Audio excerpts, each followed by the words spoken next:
నమస్తే, welcome to ANN. నేను మీ లక్ష్మీనాగ్ నరహర్ శెట్టి. వార్తాపత్రికల వార్తా విశ్లేషణకి స్వాగతం. ముందుగా మహాదినపత్రికలో ఏం ప్రచురించారో చూద్దాం. రాజ్యాంగంపై కుట్రదాడి, మహిళా రిజర్వేషన్లు కేవలం నెపం మాత్రమే, దక్షిణాది అస్తిత్వాన్ని తుడిచిపెట్టే ప్లాన్ అని చెప్పి కేంద్రంపై సోనియా గాంధీ సంచలనమైన వ్యాఖ్యలు చేయటం అయితే జరిగింది. ఇక త్రిషా ఇంటికి బాంబు బెదిరింపు, చెన్నైలో తీవ్ర హై అలర్ట్ జారీ చేశారని కూడా ప్రచురించారు. ఇక కేసీఆర్ పై సీతక్క ఫైర్ అయ్యారు. అంగన్వాడీ ఫోర్ల అంశంపై లీగల్ వార్, ప్రతిష్ట దెబ్బతీస్తే ఊరుకోమన్నారు, క్షమాపణ చెప్పకుంటే క్రిమినల్ చర్యలు తప్పవని హెచ్చరించారని కూడా ప్రచురించారు. ఇక నిధుల కోసం మంత్రుల కాళ్లు మొక్కాల, బగ్గుమన్న పోచారం, సిద్ధాపూర్ రిజర్వాయర్ వద్ద బైఠాయింపు అని కూడా ప్రచురించడం అయితే జరిగింది. ఇక చర్లపల్లి ఆత్మహత్య మిస్టరీలో బిగ్ ట్విస్ట్, అత్తింటిపై భర్త సురేందర్ రెడ్డి రివర్స్ అటాక్ అని కూడా ప్రచురించడం జరిగింది. ఇక పునర్విభజనపై హైబ్రిడ్ మోడల్ కావాలి, జనాభాతో పాటు జిఎస్డిపిని ప్రాతిపదికగా తీసుకోవాలన్నారు. ఇక సీఎం రేవంత్ రెడ్డి కొత్త ఫార్ములా, ఏపీకి 38, తెలంగాణకు 30 ఎంపీ సీట్లు అని చెప్పి కొత్త ఫార్ములా తీసుకొచ్చారు అని కూడా ప్రచురించారు. ముందుగా ప్రధానంగా చూసుకుందాం.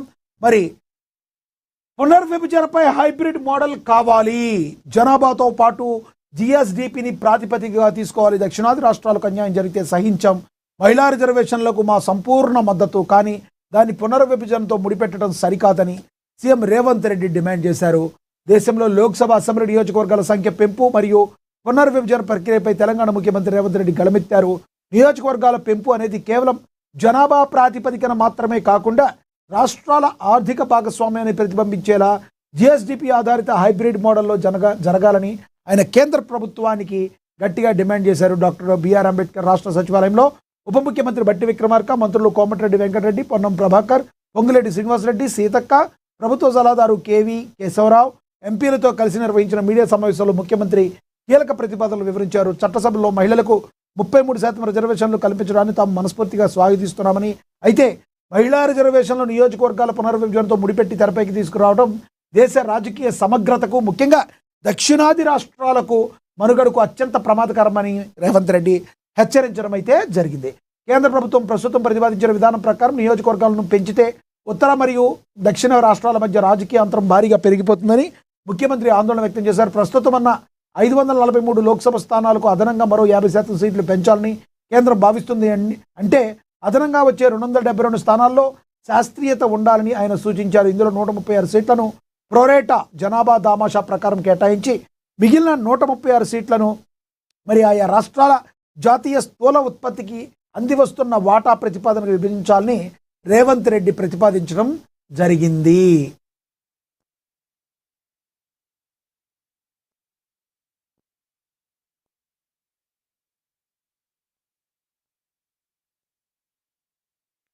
దేశాభివృద్ధికి ఆర్థిక వనరులకు సమకూర్చుతూ అత్యంత భాగస్వామ్యం కలిగి ఉన్న రాష్ట్రాలకు ఈ హైబ్రిడ్ మోడల్ ద్వారా తగిన ప్రాధాన్యత లభిస్తుందని ఆయన విశ్లేషించారు.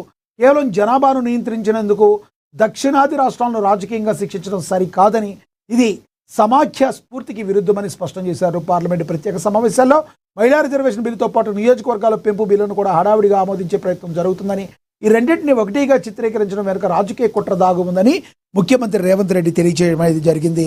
ఎటువంటి పరిస్థితుల్లో దీన్ని అంగీకరించాం, జనాభా లెక్క ప్రకారం కాదు, ఏ రకంగా అయితే ఆర్థికంగా రెండూ కలిపి రాష్ట్ర దేశం మొత్తానికి కలిగి ఏ రకంగా చూసుకున్నారు, దాన్ని జీడిపిని తీసుకుని మీరు వెళ్ళాలి, కానీ ఈ రకంగా తీసుకోవటం కరెక్ట్ కాదు. రాష్ట్రాల మధ్య అంతరం పెరిగిపోతుంది, ఈశాన్య రాష్ట్రాలకి దక్షిణాది రాష్ట్రాల మధ్య, తద్వారా దక్షిణాది రాష్ట్రాలకు అపారమైన లాస్ జరిగే అవకాశం ఉందని చెప్పి ముఖ్యమంత్రి రేవంత్ రెడ్డి గళమెత్తడం అయితే జరిగింది. అదేవిధంగా చూసుకుంటే సీఎం రేవంత్ రెడ్డి కొత్త ఫార్ములా, ఏపీకి 38, తెలంగాణకు 30 ఎంపీ సీట్లు. దేశంలో జరగబోయే లోక్సభ నియోజకవర్గాల పునర్విభజనపై తెలంగాణ ముఖ్యమంత్రి రేవంత్ రెడ్డి ఒక సరికొత్త ప్రతిపాదన ముందుకు తెచ్చారు. జనాభాను కాకుండా రాష్ట్రాల ఆర్థిక పనితీరును సూచించే స్థూల జాతీయోత్పత్తి ఆధారంగా ఎంపీ సీట్లను కేటాయించాలని ఆయన సూచించారు. ఈ విధంగా ఆంధ్రప్రదేశ్కు 38, తెలంగాణకు 30 లోక్సభ స్థానాలు దక్కుతాయని చెప్పారు. జనాభా నియంత్రణ పాటిస్తూ ఆర్థికంగా అభివృద్ధి సాధిస్తున్న దక్షిణాది రాష్ట్రాలు కేవలం జనాభా ప్రాతిపదికన పునర్విభజన జరిగితే రాజకీయంగా నష్టపోతామనే ఆందోళన చాలా కాలంగా ఉంది. ఈ నేపథ్యంలో పనితీరు ఆధారిత కేటాయింపులు ఉండాలనేది సీఎం రేవంత్ రెడ్డి ప్రతిపాదనలో ముఖ్య ఉద్దేశం. దీనివల్ల ఉత్తరాది రాష్ట్రాలతో పోలిస్తే దక్షిణాది రాష్ట్రాల ప్రాధాన్యం తగ్గకుండా ఉంటుందని ఆయన వర్గం భావిస్తుంది. ఈ కొత్త ఫార్ములా ప్రకారం తెలంగాణకు ప్రస్తుతం ఉన్న 17 సీట్లకు అదనంగా 13 చేర్చి మొత్తంగా 30కి పెరుగుతాయి. ఆంధ్రప్రదేశ్కు కూడా 13 సీట్లు అదనంగా వచ్చి 38కి చేరుకుంటాయి. దక్షిణాదిలోని ఇతర రాష్ట్రాలైన తమిళనాడుకు 62, కర్ణాటకకు 49 సీట్లు దక్కనున్నాయి. దేశంలోనే అత్యధికంగా మహారాష్ట్రకు 35 సీట్లు పెరిగి మొత్తంగా 83కు, జనాభా అధికంగా ఉండే ఉత్తరప్రదేశ్కు 29 సీట్లు పెరిగి 109కి చేరుకుంటాయి. మొత్తం మీద ఈ ప్రతిపాదన అమలైతే కేంద్ర రాజకీయాల్లో ఆర్థికంగా బలమైన రాష్ట్రాల పాత్ర కీలకం కానుంది. జనాభా పెరుగుదలను ప్రోత్సహించే బదులు ఆర్థిక అభివృద్ధిని ప్రోత్సహించేలా రాష్ట్రాలను ముందుకు నడిపించడమే ఈ జిఎస్టిపి ఫార్ములా యొక్క లక్ష్యంగా కనబడుతుంది. మరి సీఎం రేవంత్ రెడ్డి ప్రతిపాదించిన ఈ ఫార్ములా కేంద్ర ప్రభుత్వం ఏ మేరకు పరిగణలోకి తీసుకుంటుంది అన్నది మనం వేచి చూడాలి. ఇక అదేవిధంగా చూసుకుంటే నిధుల కోసం మంత్రుల కాళ్ళు మొక్కాల బగ్గుమన్న పోచారం. మరి నిజామాబాద్ జిల్లా వర్ణి మండలం సిద్ధాపూర్ రిజర్వాయర్ వద్ద ప్రభుత్వ సలహాదారుడు ఎమ్మెల్యే పోచారం శ్రీనివాసరెడ్డి బైఠాయించారు. ఈ సందర్భంగా ఆయన సీఎంతో పాటు మంత్రుల మీద ఘాటు వ్యాఖ్యలు చేశారు. బిల్లుల కోసం మంత్రులకు ఫోన్ చేసిన స్పందన లేదని, సీఎంకు సైతం 20 సార్లు ఫోన్ చేశామని మండిపడ్డారు. బిల్లులు రాక అభివృద్ధి పనులు ఆగిపోతున్నాయని ఆరోపిస్తూ సీనియర్ ఎమ్మెల్యే ఫోన్ కూడా లిఫ్ట్ చేయడం లేదని ఆవేదన వ్యక్తం చేశారు. నిధుల కోసం మంత్రుల కాళ్ళు మొక్కాలంటూ వ్యాఖ్యానించారు. తన రాజకీయ జీవితంలో ఇలాంటి పరిస్థితులు చూడలేదని పోచారం శ్రీనివాసరెడ్డి ఆవేదన చెందారు. బిల్లులు రాక కాంట్రాక్టర్లు పారిపోతున్నారు అని చెప్పి ఆయన చెప్పడం అయితే జరిగింది. తీవ్ర ఆందోళన వ్యక్తం చేయడం అయితే జరిగింది. దీని గురించి కూడా చూద్దాం ఇంకొంచెం కూలంకుషంగా.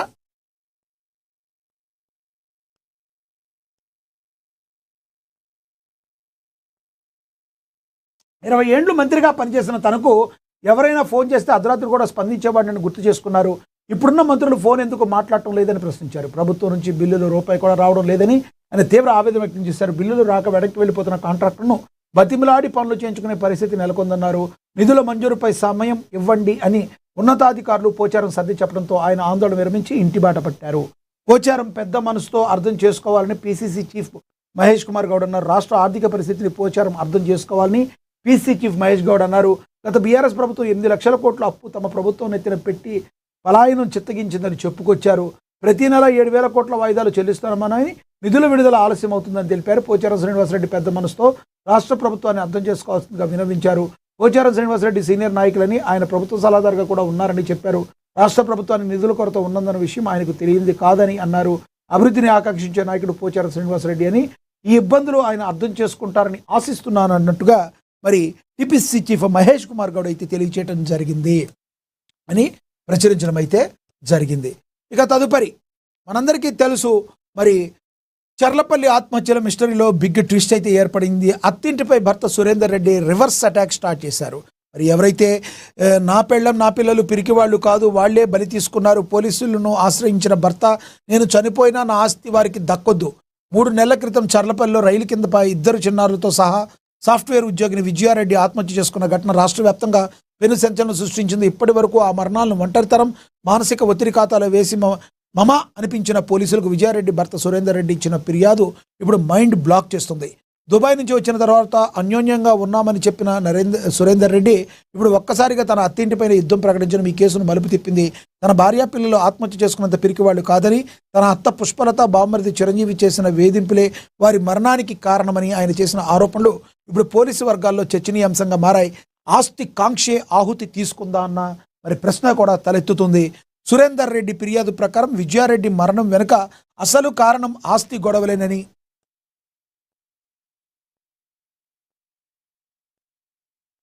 నమ్మిన వాళ్లే తన సంసారాన్ని చిన్నభిన్నం చేశారని ఆవేదన వ్యక్తం చేశారు. భార్య బిడ్డలు పోయి తాను పుట్టెడు దుఃఖంలో ఉంటే వారు చనిపోయిన కేవలం 25 రోజులకి ఆస్తి కోసం అత్తింటి వారు తనను బెదిరించడం మొదలుపెట్టారని ఆయన సంచలన విషయాన్ని బయటపెట్టారు. తన భార్యను మానసికంగా వేధించి ప్రాణాలు తీసుకునే స్థితికి దిగజార్చింది తన అత్త, బావుమరుదులేనని ఆయన కుటుంబ బద్దలు కొట్టారు. ఆస్తి కోసం కన్న కూతురుని, మనవలను కూడా చూడకుండా ఇంతటి దారుణానికి ఒడిగట్టారన్న వాదన ఇప్పుడు పెనుదుమారాన్ని రేపుతుంది. తనకు అత్తింటి వారి నుంచి ప్రాణహాని ఉందని, తనకు రక్షణ కల్పించాలని మరి సురేందర్ రెడ్డి పోలీసులను వేడుకున్నారు. ఒకవేళ నాకేమైనా గన జరిగితే ఆస్తి మొత్తం నా తల్లిదండ్రులకు, ఒక ట్రస్టుకు చెందాలి తప్ప ఆ ద్రోహులకు 1 రూపాయి కూడా దక్కకూడదు అని ఆయన ఇప్పటికే వీలునామా రాసినట్లుగా సమాచారం. సొంత వాళ్లే నమ్మించి మోసం చేశారని, తన భార్య ప్రాణాలు తీసుకునేలా పరిస్థితులను సృష్టించారని ఆయన ఆరోపించారు. విజయారెడ్డి ఆత్మహత్య చేసుకున్న సమయంలో ఆమె వద్ద లభించిన వివరాల కంటే ఇప్పుడు సురేందర్ రెడ్డి బయటపెడుతున్న వాస్తవాలు ఈ కేసును సరికొత్త కోణంలోకి తీసుకెళ్తున్నాయి. మొదట్లో దీన్ని సాధారణ ఆత్మహత్యగా భావించి కేసును క్లోజ్ చేసే పనిలో ఉన్న పోలీసులకు ఇప్పుడు ఈ ఫిర్యాదు కొత్త సవాల్గా మారింది. సాఫ్ట్వేర్ ఉద్యోగిని విజయారెడ్డి నిజంగా మానసిక ఒత్తిడితో చనిపోయిందా, లేక భర్త ఆరోపిస్తున్నట్లుగా అత్తింటి వారి వేధింపులే ఆమెను బలి తీసుకున్నాయన్నది ఇప్పుడు తేలాల్సి ఉంది. ఒక సాఫ్ట్వేర్ ఇంజనీర్ తన 2 బిడ్డలను చంపి తాను చనిపోవడం వెనక అసలు మిస్టరీ ఇప్పుడు అత్త బావమరిది చుట్టూ తిరుగుతుంది. ఏదైనా సురేందర్ రెడ్డి అయితే పెద్ద జలక్ ఇచ్చారు. నా కోసం 25 రోజుల తర్వాత వచ్చిన ఆస్తి కోసం నన్ను మరి అత్యంత దారుణంగా నన్ను బెదిరిస్తున్నారు, ఒత్తిడికి లోన్ చేస్తున్నారు.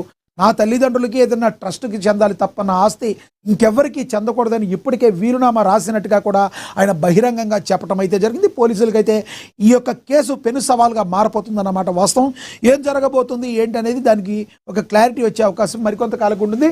సురేందర్ రెడ్డి మాత్రం 100% ఇది మా అత్తింటి వారి వేధింపుల వల్లే ఈ రకంగా వాళ్ళు బలి తీసుకున్నారని ఆరోపణలు అయితే గుప్పించడం అయితే మనం గమనించవచ్చు. ఇక అదేవిధంగా రాజ్యాంగంపై కుట్ర దాడి, మహిళా రిజర్వేషన్లు కేవలం నెపం, దక్షిణాది అస్తిత్వాన్ని తుడిచిపెట్టే ప్లాన్, కేంద్రంపై సోనియా గాంధీ సంచలనమైన వ్యాఖ్యలు చేశారు. ఎందుకో సోనియా గాంధీకి దక్షిణాది రాష్ట్రాల మీద ఎందుకో విపరీతమైన ప్రేమ కలుగుద్ది అప్పుడప్పుడు కదా. ఇదే దక్షిణాది రాష్ట్రాలపైన మరి ఉమ్మడి ఆంధ్రప్రదేశ్గా ఉన్నప్పుడు ఈ ప్రేమ ఎక్కడికి పోయిందో అందరూ కూడా దాన్ని కూడా ప్రశ్నిస్తారు సోనియా గాంధీ గారిని. మరి దాని గురించి కూడా మనం మాట్లాడుకోవాలి. కానీ ప్రస్తుతానికి అప్రస్తుతం కాబట్టి ఇప్పుడు సోనియా గాంధీ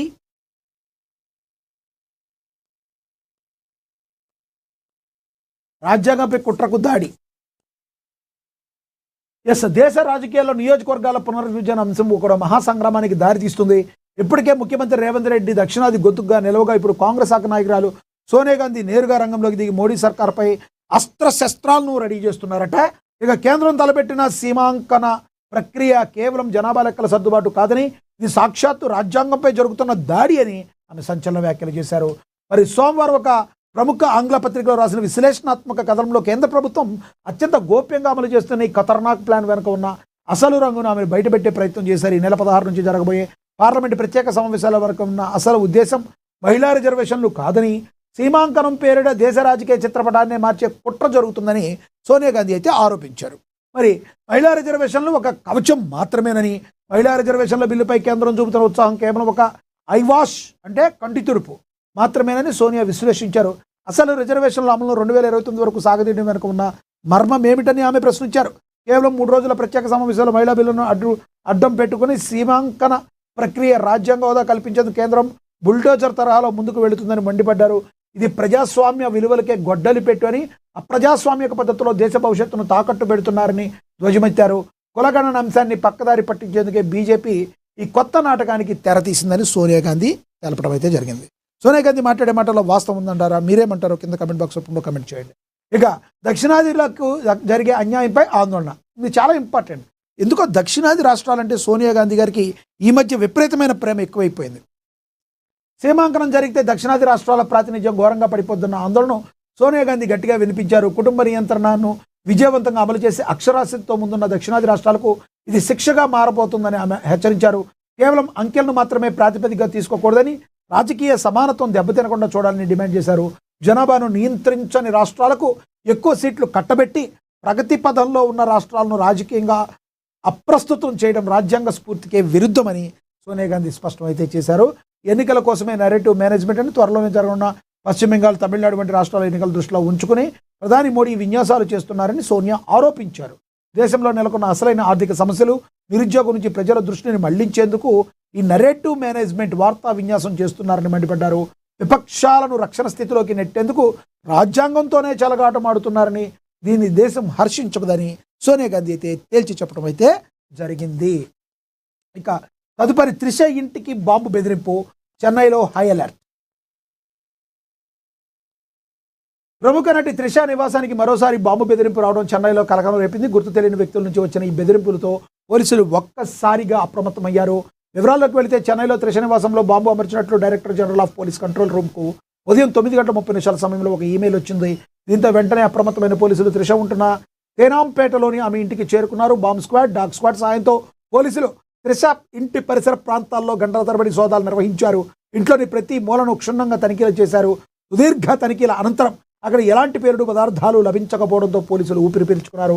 ఆ బెదిరింపు కేవలం ఒక ఫేక్ కాల్ అని అధికారులు తెలియజేయడం అయితే జరిగింది. సో ఇలాంటి వాటి వల్ల ఇంకా చాలా ప్రాబ్లం. ప్రతిసారి కూడా నాన్నా పులి సామెత టైపులో ఉంటే ఎప్పుడన్నా ఏదైనా జరిగే అవకాశం ఉంటుంది. కాబట్టి పోలీస్ అధికారులు కూడా ఎటువంటి పరిస్థితుల్లో రిస్క్ తీసుకొని ఏ బెదిరింపు వచ్చినా క్షుణ్ణంగా తనిఖీలు చేయడం వాళ్ళ యొక్క బాధ్యతగా, వాళ్ళ యొక్క విధిగా మరి చేస్తారు. ఇలాంటి బెదిరింపులు చేసే వాళ్ళని ఎవరినైనా పట్టుకుని వాళ్ళని మాత్రం కఠినంగా శిక్షించాలని మరి అందరం కూడా కోరుకోవాలి. ఇక కేసీఆర్పై సీతక్క ఫైర్, అంగన్వాడీ ఫోన్ల అంశంపై లీగల్ వార్, మరి ప్రతిష్ట దెబ్బతీస్తే ఊరుకోమని, క్షమాపణ చెప్పకుంటే క్రిమినల్ చర్యలు తప్పవని ధనసరి అనసూయ సీతక్క తెలియచేయడం అయితే జరిగింది.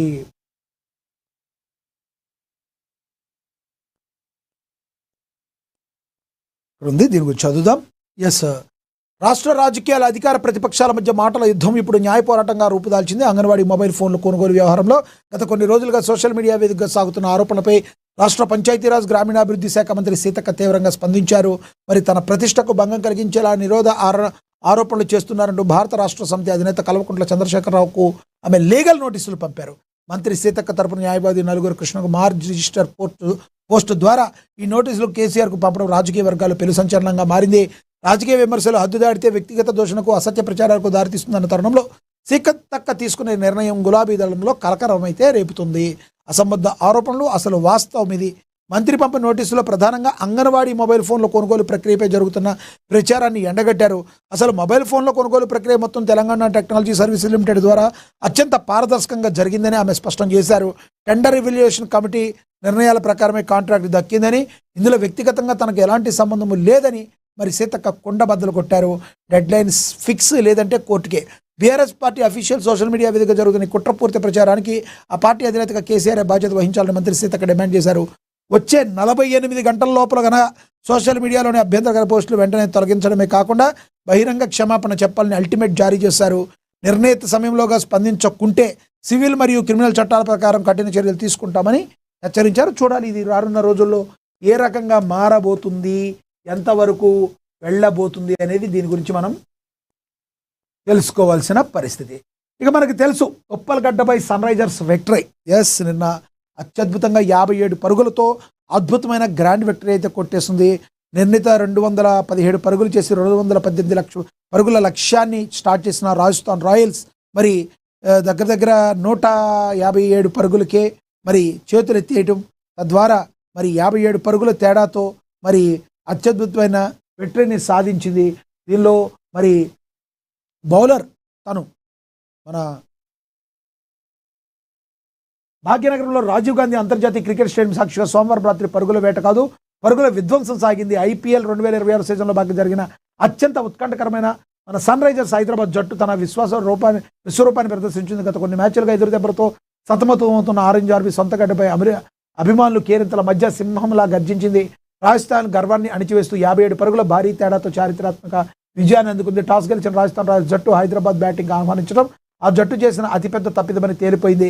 నిర్ణీత 20 ఓవర్లో సన్ రైజర్స్ హైదరాబాద్ 6 వికెట్ల నష్టాన్ని 216 పరుగుల భారీ లక్ష్యాన్ని ప్రత్యర్థుల ముందు ఉంచడం అయితే జరిగింది. అనంతరం రాజస్థాన్ రాయల్స్ జట్టు హైదరాబాద్ బౌలర్ల ధాటికి మళ్ళీ తట్టుకోలేక 19 ఓవర్లో కేవలం 159 పరుగులకి కుప్పకూలిపోయింది. ఈ మ్యాచ్లో అసలైన ఆకర్షణ Sunrisers captain Ishan Kishan batting క్రీజులోకి వచ్చిన క్షణం నుంచే రాజస్థాన్ బౌలర్లపై విరుచుకుపడ్డాడు. కిషాన్ మైదానంలో నలుమూలల బౌండరీల వర్షం కురిపించాడు. ఒకవైపు వికెట్లు పడుతున్న ఏమాత్రం బెదరకుండా కేవలం 44 బంతుల్లో 8 4లు 6 సుదీర్ఘమైన సెక్సర్లతో 91 పరుగులు సాధించారు. అయితే ఈ మ్యాచ్ చరిత్రలో నిలిచిపోవడానికి ప్రధాన కారణం హైదరాబాద్ యువ బౌలర్ ఇది ప్రఫుల్ హింజే సృష్టించిన అద్భుతం. ఐపీఎల్ 19 ఏళ్ల సుదీర్ఘ చరిత్రలో ఎవరికీ సాధ్యం కాని రీతిలో ఇన్నింగ్స్లో తొలి ఓవర్లోనే 3 కీలక బ్యాటర్లను పెవిలియన్కు పంపిన సంచలనం సృష్టించాడు. ఈ సీజన్లో అద్భుతమైన ఫామ్లో ఉన్న వైభవ్ సూర్యవంశీని మొదటి బంతికే అవుట్ చేసి షాక్ ఇచ్చిన హింజే ఆ తర్వాత ధ్రువ జురెల్, యశస్వి జైస్వాల్ను కూడా అదే ఓవర్లో మట్టి కనిపించాడు. ఒకే ఓవర్లో 3 వికెట్లు తీసి రాజస్థాన్ రాయల్స్ వెన్నుముక విరిచిన ప్రఫుల్ హింజే స్టేడియంను ఉర్రూతొలగించాడు. ఈ దెబ్బతో రాజస్థాన్ జట్టు పేకల్లోతు కష్టాల్లో పడిపోయింది. పవర్ ప్లే ముగిసేసరికి రాజస్థాన్ కీలక వికెట్లు కోల్పోయి ఓటమికి చేరువైంది. రాజస్థాన్ ఇన్నింగ్స్లో డొనోవన్ పెరారీ 44 బంతులు 69 పరుగులు ఒంటరి పోరాటం చేసిన సీనియర్ ప్లేయర్ రవీంద్ర జడేజా 45 పరుగులు అండగా నిలిచినప్పటికీ కూడా లాభం లేకుండా పోయింది. Sunrisers bowler Shakib Hussain తన పదునైన బంతులతో రాజస్థాన్ మిడిల్ ఆర్డర్ను కకలావికలం చేశాడు. హుస్సేన్ కూడా ఓవరాల్గా యువ బౌలర్లు రాజస్థాన్ రాయల్స్ వెన్ను విరిచి మరి సన్ రైజర్స్ హైదరాబాద్కి ఒక అద్భుతమైన విక్టరీ అందించడంతో 4 మ్యాచ్లు ఆడిన సన్ రైజర్స్ హైదరాబాద్ 2 కోల్కతా మరియు రాజస్థాన్ రాయల్స్ మీద 2 విజయాన్ని సాధించి తను రేసులో ఉన్నాను అని చెప్పకనే చెప్తుంది. ప్రధానంగా ఎస్ఆర్హెచ్కి మెయిన్ ప్రాబ్లం ఏంటంటే బ్యాటింగ్ బలం అయితే చాలా బాగా కనబడుతుంది, ఆ రకంగా రాణిస్తున్నారు ఎవరో ఒకరు, కానీ బౌలింగే సమస్య. 220 పరుగులు కొట్టినప్పటికీ కూడా నిలుపుకుంటారా లేదా అనే సమస్య. కానీ నిన్న మాత్రం ఒక తురుపు ముక్క లాంటి బౌలర్ అయితే దొరికాడు. మరి ఈ రకంగా ఈ సిరీస్లో ఏ రకంగా ముందుకు వెళతాడు, ఎన్ని విజయాలు మరిన్ని విజయాలు అందిస్తాడా లేదా అనేది మరి కొన్ని మ్యాచ్ల్లో మనకి తెలిసిపోయే అవకాశం స్పష్టంగా కనబడుతుంది. ఇక తదుపరి చూస్తే సింగర్ మంగ్లీ వివాదంలో మరో ట్విస్ట్. ఇరు వర్గాల ఆధారం ఇవ్వలేదంటూ పోలీసులు మైక్రో ఫైనాన్స్ పేరుతో కోట్ల వసూలు అంశం. ప్రముఖ గాయని మంగ్లీ వివాదం రోజుకో మలుపు తిరుగుతుంది. ఈ కేసుకు సంబంధించిన బాధితుల తరపున పంజాగుట్ట పోలీస్ స్టేషన్కి వచ్చిన న్యాయవాది సుబ్బారావుకు పోలీసుల మధ్య వాగ్వాదం జరిగింది. బాధితులతో కలిసి వచ్చిన న్యాయవాది సుబ్బారావు మద్యం సేవించి ఉన్నారనే అనుమానంతో పోలీసులు ఆయనకు బ్రీత్ అనలైజర్ పరీక్ష నిర్వహించారు. పరీక్షల్లో 27 పాయింట్లు నమోదయ్యాయి. మంగ్లీ న్యాయవాది సుబ్బారావు మధ్య జరిగిన గొడవకు సంబంధించి ఇరు వర్గాలు ఒకరినొకరు బెదిరించి ఉన్నారనే ఫిర్యాదుపై మాత్రమే పోలీసులు కేసు నమోదు చేశారు. అయితే ఫిర్యాదులు అందినప్పటికీ దానికి సంబంధించిన పక్క ఆధారాలను ఇరు వర్గాలు ఇప్పటివరకు కూడా పోలీసులకు సమర్పించలేదు. ప్రస్తుతం ఈ కేసుపై విచారణ కొనసాగుతుందని సిఐ రామకృష్ణ తెలిపారు. మైక్రో ఫైనాన్స్ పథకాల్లో పెట్టుబడులు పెట్టిస్తామని నమ్మించి రమావత్ మధుపాల్ అలియాస్ భరత్ చౌహాన్, శివ మంగ్లీ సోదరుడు శాలిజా చౌహాన్ మంగ్లీ కలిసి దాదాపుగా 9.5 నుంచి 10 కోట్ల వరకు సేకరించినట్లుగా న్యాయవాది సుబ్బారావు ఆరోపించారు. ఈ నిధులను గోకులానందన్ ఇన్ఫ్రా ఇండియా ప్రైవేట్ లిమిటెడ్ పేరిట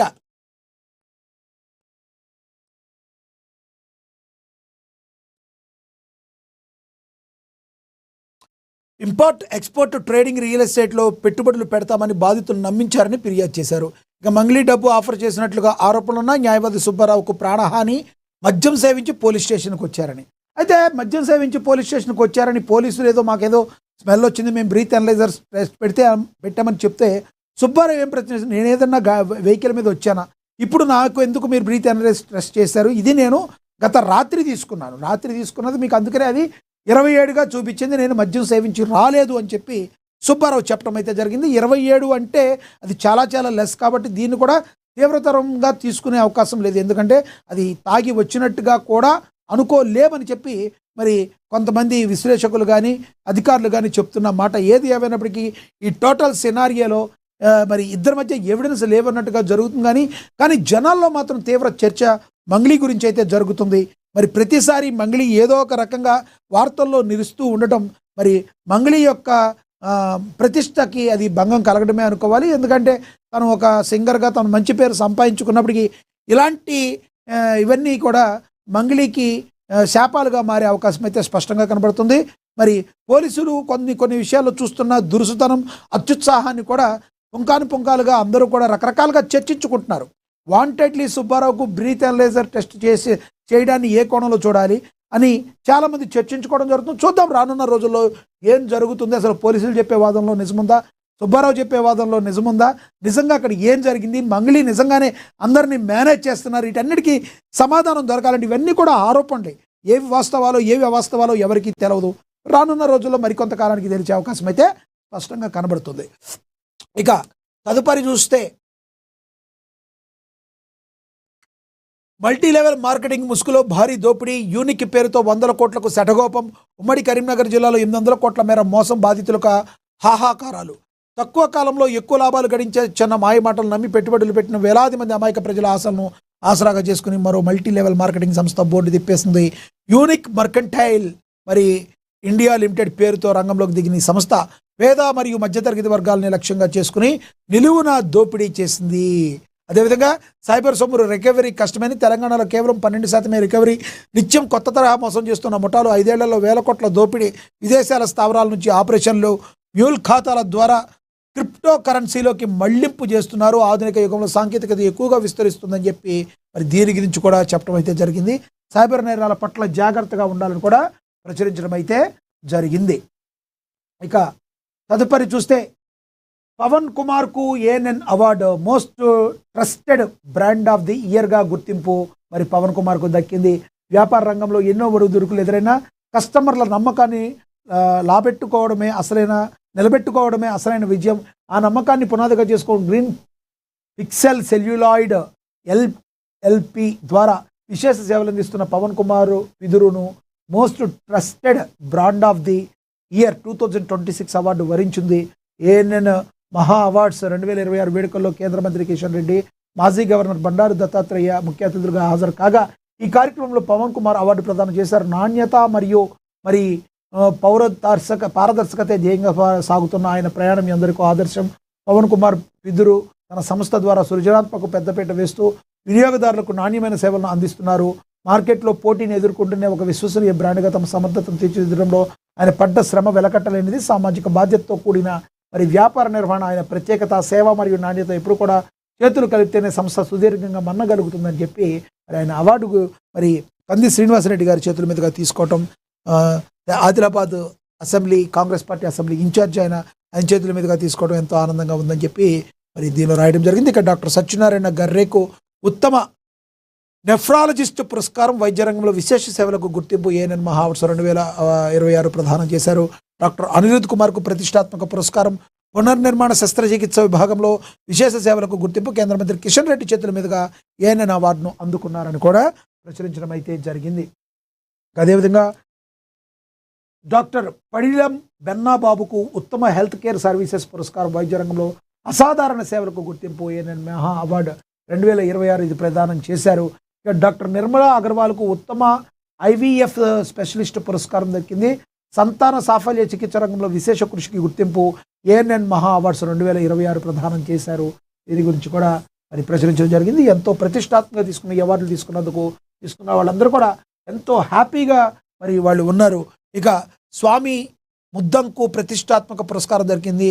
ఏఐ జర్నలిజం రంగంలో విశేష ప్రతిభ గుర్తింపు ఆయనకి దీనిలో దక్కడం అయితే జరిగిందని కూడా ప్రచురించారు.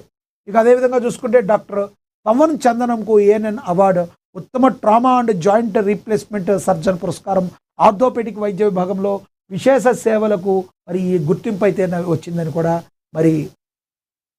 ప్రచురించడం జరిగింది. డాక్టర్ జి లతకు ఉత్తమ ఫార్మాకాలజిస్ట్ పురస్కారం, ఫార్మాకాలజీ విభాగంలో విశేష సేవలకు గుర్తింపు ఏఎన్ఎన్ మహా అవార్డ్స్ 2026 ప్రదానం అయితే జరిగింది. ఇంకా అదేవిధంగా చూసుకుంటే ఆలోచనకు ఆచరణగా మార్చిన దార్శనికుడు అని చెప్పి డాక్టర్ బిఆర్ అంబేద్కర్ గారి గురించి పెద్ద ఆర్టికల్ రాయటం అయితే జరిగింది.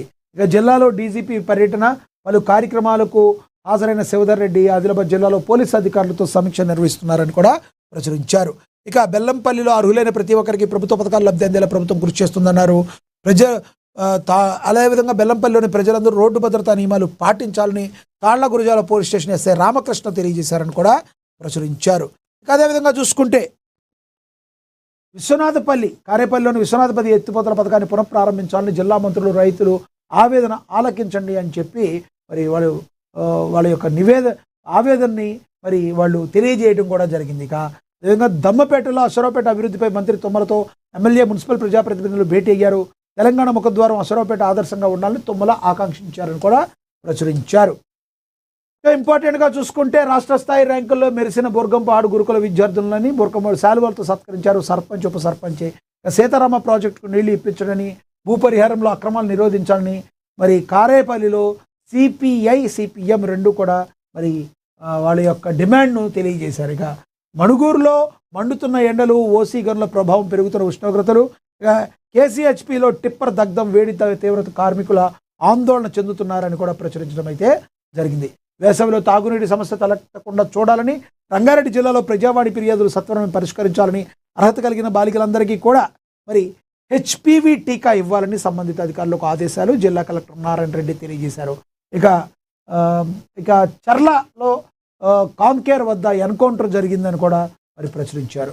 అదేవిధంగా సినిమా న్యూస్ చూసుకుంటే అలా అయితేనే ఒప్పుకుంటా అనన్య నాగళ్ళ హీరోయిన్గా వస్తున్న మూవీ లిసా సినిమాకు జవహర్లాల్ రాజు దర్శకత్వం వహిస్తున్నారు. ఈ చిత్రాన్ని వెంటనే దుగ్గిరెడ్డి, రామకృష్ణ ఇలా నిర్మిస్తున్నారు. ప్రస్తుతం ఈ సినిమా షూటింగ్ శరవేగంగా జరుగుతుంది. తాజాగా ఈ cinema title, first look poster హైదరాబాద్లో లాంచ్ చేశారు. ఈ కార్యక్రమంలో పలువురు ప్రముఖులు హాజరయ్యారు. హీరోయిన్ అనన్య నాగళ్ళ మాట్లాడుతూ, నేను ఏ మూవీకి స్క్రిప్ట్ విన్నా అందులో చేయడానికి కొత్తగా ఏముంటుంది అనేది చూసుకుంటా, డిఫరెంట్గా ఉంటేనే ఆ మూవీని ఒప్పుకుంటా. లిసా కథ విన్నప్పుడు ఇలాంటి రోల్ నేను ఎప్పుడు చేయలేదనిపించింది. ఈ సినిమాలో అవకాశం దక్కడం ఎంతో సంతోషంగా ఉందని అనన్య నాగళ్ళ చెప్పడం అయితే జరిగిందని కూడా ప్రచురించారు. ఇక రోడ్డు భద్రతా ప్రమాణాలు ప్రయాణం చేయండి, పాటిస్తూ ప్రయాణం చేయండి అని, రాజేంద్ర నగర్లో ట్రాఫిక్ నిబంధనలు ఉల్లంఘిస్తే చర్యలు తప్పవని traffic DCP Rajendra Nagar traffic DCP Avinash Kumar తెలియజేశారని ప్రచురించారు. ఇక రికార్డు స్థాయిలో విద్యుత్ డిమాండ్ అని, హైదరాబాద్లో బగ్గుమంటున్న విద్యుత్ వినియోగం 4381 మెగావాట్లకు చేరిన విద్యుత్ డిమాండ్, రికార్డులు తిరగరాస్తున్న నగర విద్యుత్ వినియోగం అని కూడా ప్రచురించడం అయితే జరిగింది. ఇక వ్యవసాయ విద్యుత్ సబ్సిడీకి భారీ నిధులు, డిస్కంలకు 14,000 కోట్ల మంజూరు, రైతులకు అండగా విద్యుత్ టారిఫ్ సబ్సిడీ అని కూడా ప్రచురించడం అయితే జరిగింది. అదేవిధంగా చూసుకుంటే మరి కుషాయిగూడలో ఇంటర్లో మార్కులు తక్కువ వచ్చాయని మనస్తాపంతో యువకుడు అదృశ్యమయ్యాడని కూడా ప్రచురించారు. ఇక అదేవిధంగా చూసుకుంటే నల్గొండలో మున్సిపల్ వ్యర్థాలను సిమెంట్ పరిశ్రమలో వినియోగించాలని ఆర్టీఎఫ్ వినియోగంపై కలెక్టర్ బి చంద్రశేఖర్ కీలక ఆదేశాలు జారీ చేశారు. నల్గొండ, సూర్యాపేట జిల్లాలో సిమెంట్ యాజమాన్యాలతో సమీక్షించారు.